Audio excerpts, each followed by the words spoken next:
Merci, cher ami. Vous voyez là.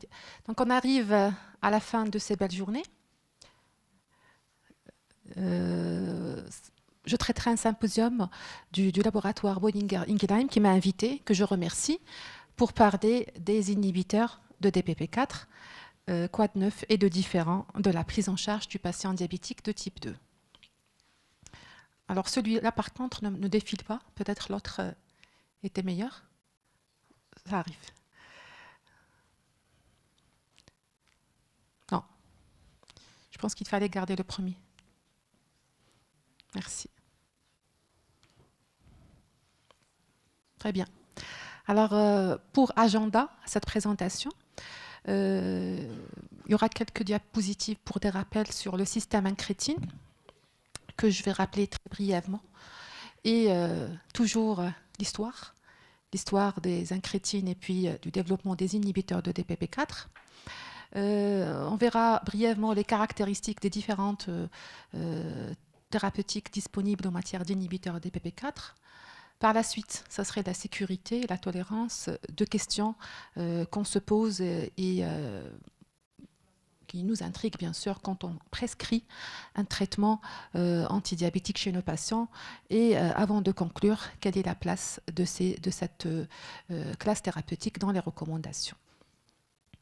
Donc, pour commencer, le système incrétine. Un petit rappel pour les plus jeunes qui viennent de commencer leur spécialité. Donc, le mécanisme d'action des antidiabétiques orales, il est différent, bien sûr, selon les classes thérapeutiques. En vise, il y a des traitements qui permettent de diminuer la production hépatique de glucose, d'augmenter la sécrétion d'insuline et par la synthèse, des traitements qui augmentent la glucosurie.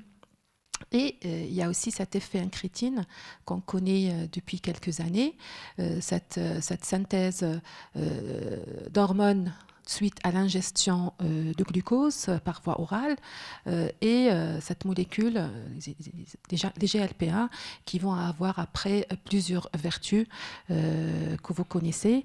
Donc, stimulation de l'insulinosécrétion glucodépendante, c'est très important et on verra après pourquoi. Et la suppression de la synthèse de glucagon postprandial. Bien sûr, il y a d'autres points d'action centraux et autres. Donc, deux façons d'agir sur le plan thérapeutique, soit donner des traitements qui vont inhiber la dégradation de cet analogue de GLP-1 endogène, et c'est mon propos aujourd'hui, les inhibiteurs de DPP4, soit donner des analogues de GLP-1 exogènes comme thérapeutiques. Donc, je ne vais pas traiter ça aujourd'hui. Donc, histoire encore. Vous voyez sur la diapositive la découverte ancienne de cet effet, cette molécule ou cette hormone qui est sécrétée après l'ingestion de sucre. Et année en année, il y avait des démonstrations cliniques c'est-à-dire de leur effet, des inhibiteurs de DPP4, des analogues de GLP-1, bien sûr, il y avait des phases 3, et elles étaient approuvées par la FDA, et par la suite, les essais de sécurité cardiovasculaire que je vais détailler aujourd'hui.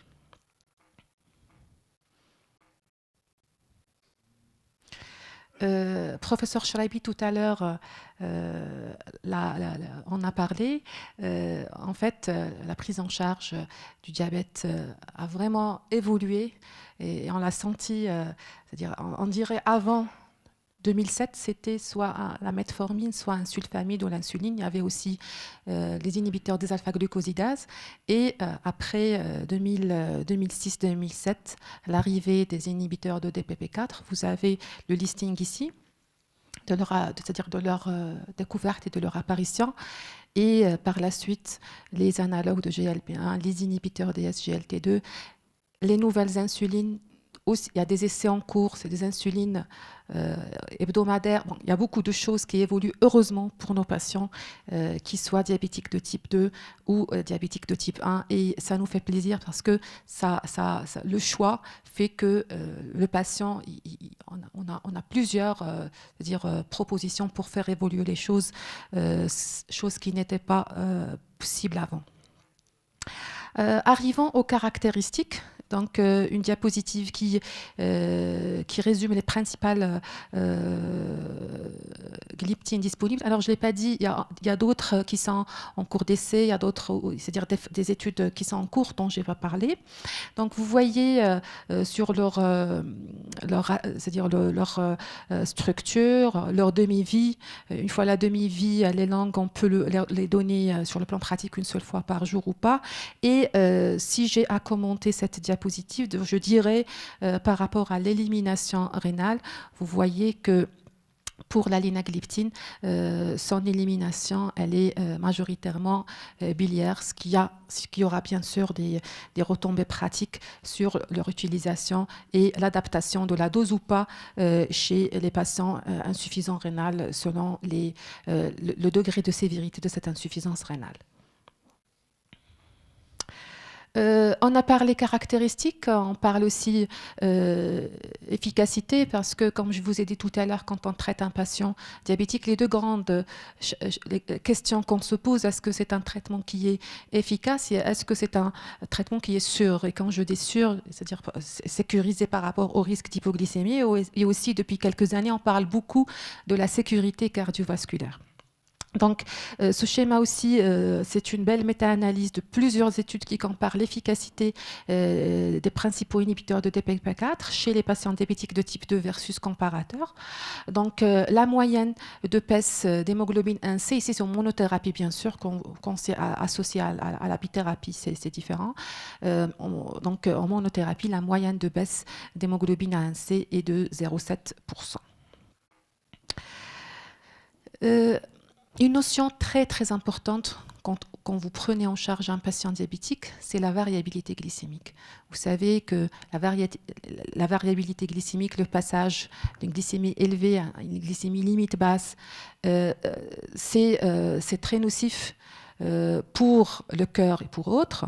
Donc, parmi les critères principaux à chercher dans un traitement, c'est un traitement qui donne moindre de variabilité glycémique. Et dans cette méta-analyse, vous voyez que les traitements inhibiteurs de DPP4, ils ont une variabilité moindre et ça explique, comme on a dit, vu leur mécanisme d'action, ce sont des traitements qui, on parle toujours du glucodépendant, donc un effet glucodépendant. On arrive à la sécurité et à la tolérance. Vous savez que depuis 2008, le FDA exige des études de sécurité cardiovasculaire pour toute thérapeutique qui est disponible suite au résultat de la molécule rosuglutasone. Donc, il y avait plusieurs essais qui ont été menés pour les différentes thérapeutiques. Et vous voyez ici, donc, il y a un code couleur, les études de sécurité cardiovasculaire, pour les inhibiteurs de DPP4, les inhibiteurs SGLT2 et les analogues de GLP1. Bien sûr, il y a d'autres études pour les nouvelles insulines disponibles et autres. Donc, pour les plus jeunes, je vais un petit peu commenter ces études-là. Donc, je commence par l'étude TECOS. Vous connaissez l'étude TECOS, c'était une étude de sécurité cardiovasculaire menée pour la sitagliptine. C'est une étude qui a concerné plus de 14 000 patients, diabétiques de type 2 bien sûr, qui étaient à haut risque cardiovasculaire. Et le critère primaire pour toutes ces études, c'est le fameux triple MACE que vous connaissez. C'est le délai de survenue du premier événement décès d'origine cardiovasculaire, infarctus de myocarde non fatal, AVC non fatal ou encore stable. Donc vous voyez sur les graphiques, il y avait une neutralité cardiovasculaire, donc une neutralité cardiovasculaire Il n'y avait pas d'augmentation d'hospitalisation pour insuffisance cardiaque. Alors, soit neutralité cardiovasculaire, c'est-à-dire une non-infériorité, on cherche la non-infériorité, ou si on peut avoir la supériorité, ça serait très bien. Donc la neutralité cardiovasculaire, c'est-à-dire qu'il n'y a pas, c'est une non-infériorité. La deuxième étude que je vais commenter, c'est l'étude Savortimi, qui a concerné la molécule saxagliptine. Donc aussi, c'était une large cohorte de 16 000, de plus de 16 000 patients, toujours à haut risque cardiovasculaire. Donc pour cette étude, la même chose, le critère composite cardiovasculaire, le triple MACE. Donc il n'y avait pas d'augmentation des événements cardiovasculaires, mais par contre, il y avait une augmentation d'hospitalisation pour insuffisance cardiaque. L'avant-dernière était l'étude Examine. L'étude Examine, elle a concerné 5800 patients. C'était pour étudier la sécurité cardiovasculaire de l'allogliptine. Donc, il y avait des patients qui avaient un syndrome de coronaire récent dans leur histoire clinique, et c'est une molécule qui avait une bonne sécurité cardiovasculaire. Donc une non-infériorité. Et arrivant aux deux études qui étaient très attendues. Pourquoi très attendues? La première, Carmelina, c'est une étude de sécurité cardiovasculaire pour la linagliptine. Alors, la particularité de Carmelina, c'est que il y avait, c'est-à-dire dans la cohorte, plusieurs patients qui avaient un problème rénal, soit une maladie rénale à type de microalbuminurie positive, soit une maladie rénale à type d'insuffisance rénale. Donc, on attendait les résultats pour voir quelle était l'évolution de cette atteinte rénale après suivi de ces patients. Et c'était une étude linagliptine versus placebo. Et l'autre étude qui était aussi très attendue, vu aussi sa particularité, c'était quoi? C'était la comparaison de la linagliptine versus comparatif actif qui est un sulfamide qui est le glimépiride.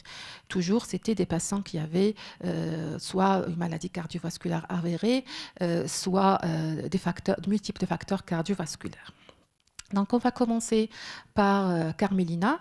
C'est une étude qui a concerné presque 7000 patients qui ont été randomisés en deux groupes. Un groupe qui a reçu la linagliptine 5 mg par jour et un groupe qui a reçu un placebo.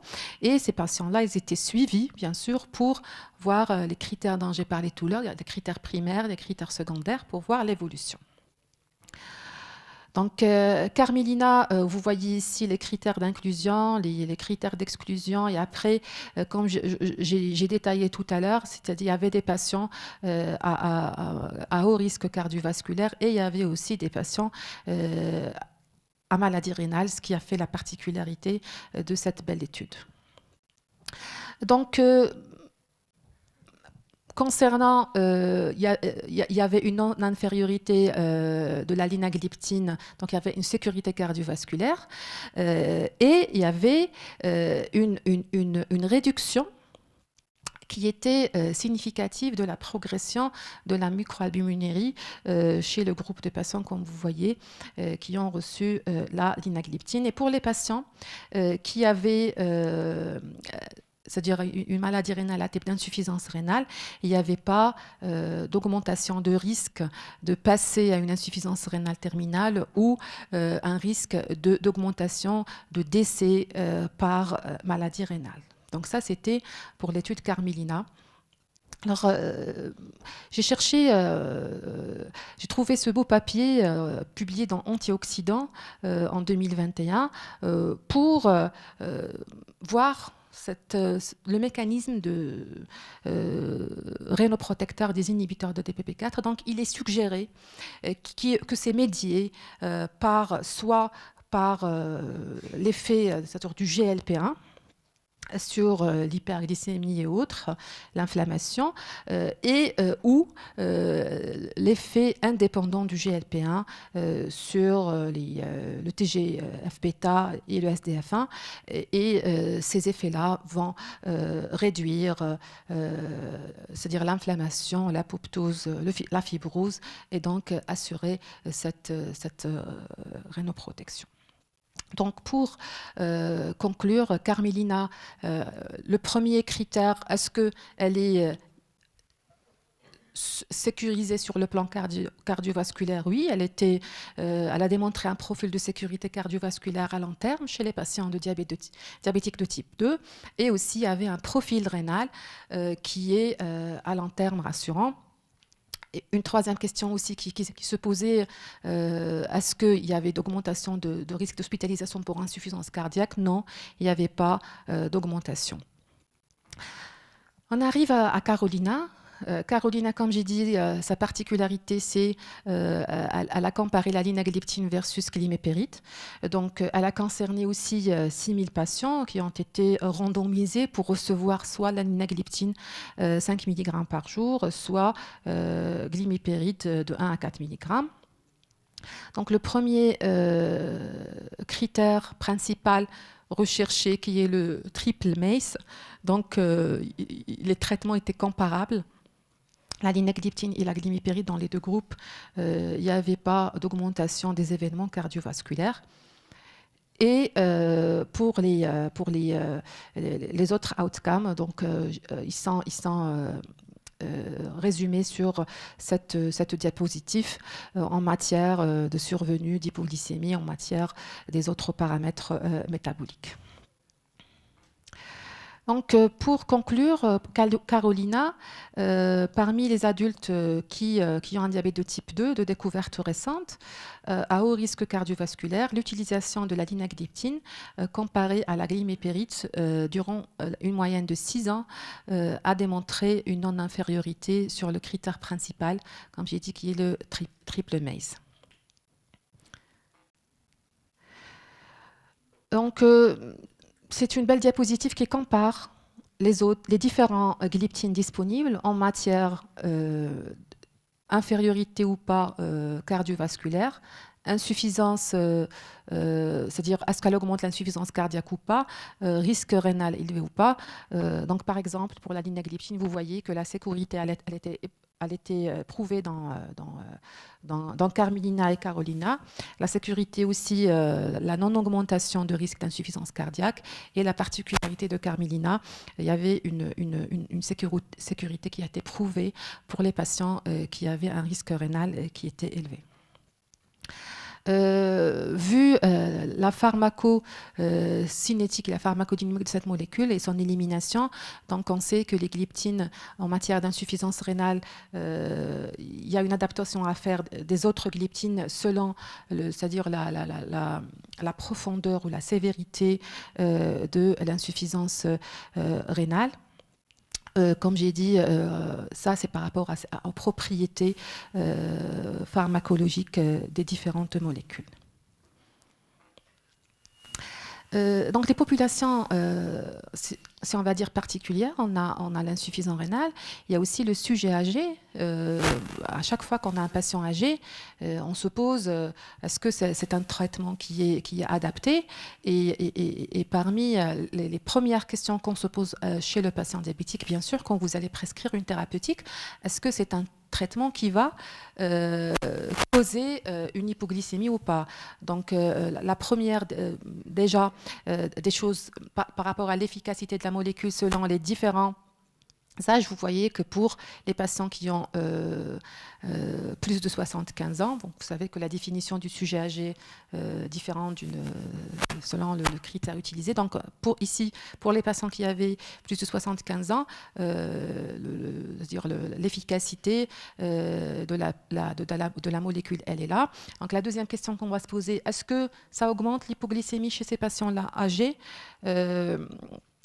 Non, donc au contraire, il y avait un risque d'hypoglycémie confirmé global qui était abaissé en bleu, comme vous voyez ici, dans le groupe linagliptine.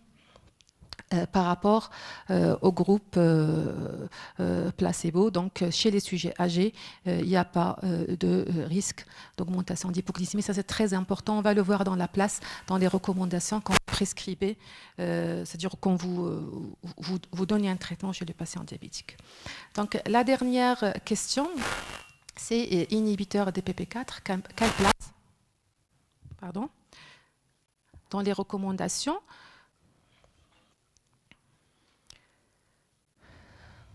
Donc, dans les dernières recommandations de l'ADA, qui sont publiées chaque année en janvier 2021, on sait que dernièrement, on est passé d'une approche glucocentrique à une approche glucocentrique et aussi safe ou non, c'est-à-dire patient antécédent cardiovasculaire ou pas, insuffisant rénal ou là, maladie rénale ou pas. Donc, alors là, j'avais une diapositive que je n'avais pas mis malheureusement sur les recommandations de l'ADA en 2007 et les recommandations de l'ADA en 2021. Avant, c'est-à-dire l'avènement de toutes ces thérapeutiques, c'était soit metformine, puis arajosulfamide, puis insuline. Là, il y a plusieurs thérapeutiques utilisées et toujours individualisées, comme vous savez, selon le profil patient, selon il y a plusieurs critères à tracer avant de dire quel traitement. En tout cas, on sait que metformine, encore et toujours en première intention. D'accord. Et après, en bithérapie aussi, contre-indication, selon le profil patient. Donc, si profil cardiovasculaire, il y a des thérapeutiques qui ont montré leur supériorité, sinon les autres, on va le détailler par la suite. Donc, ce tableau aussi, il est dans les recommandations, la prise de position de la Société francophone en 2017, et puis ça a été refait en 2019. Donc, à chaque patient et à chaque patient sa particularité.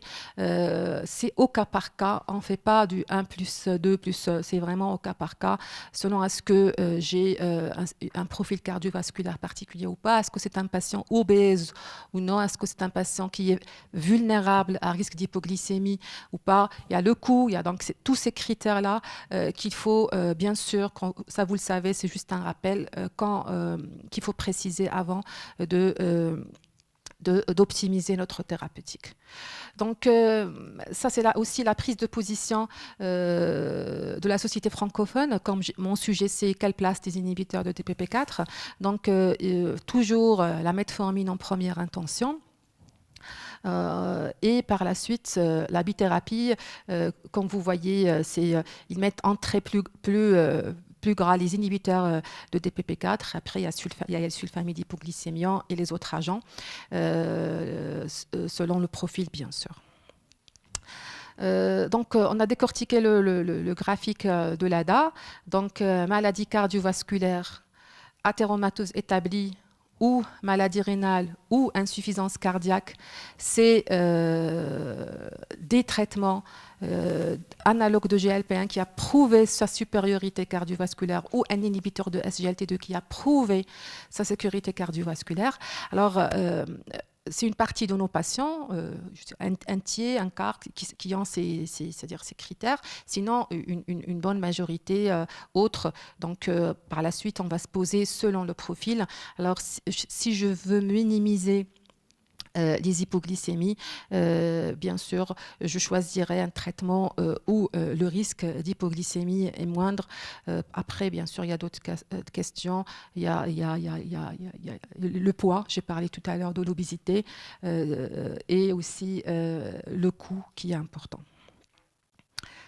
Il y a aussi les guidelines de la Société européenne de cardiologie, c'est-à-dire qu'ils énumèrent les traitements antidiabétiques selon, c'est-à-dire qu'on peut utiliser ou pas chez l'insuffisant cardiaque. Vous avez vu, on a vu ensemble les études sur les gliptines par rapport à ce risque-là. Ma conclusion, c'est ce graphique qui, en fait, essaie de regrouper les effets des inhibiteurs de DPP4. Ce sont des traitements qui assurent un bon contrôle, c'est-à-dire un contrôle glycémique avec moins d'hypoglycémie, ça c'est important, avec une moins prise pondérale, ça aussi c'est important. On a parlé largement sur l'obésité tout à l'heure. J'ai évoqué aussi la variabilité glycémique. On a vu cette méta-analyse qui a montré sur cette moindre variabilité.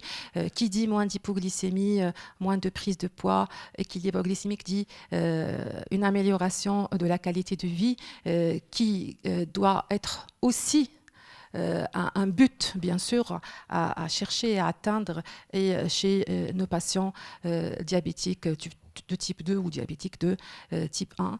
Et je vous remercie encore avec la photo de la ville de Fès.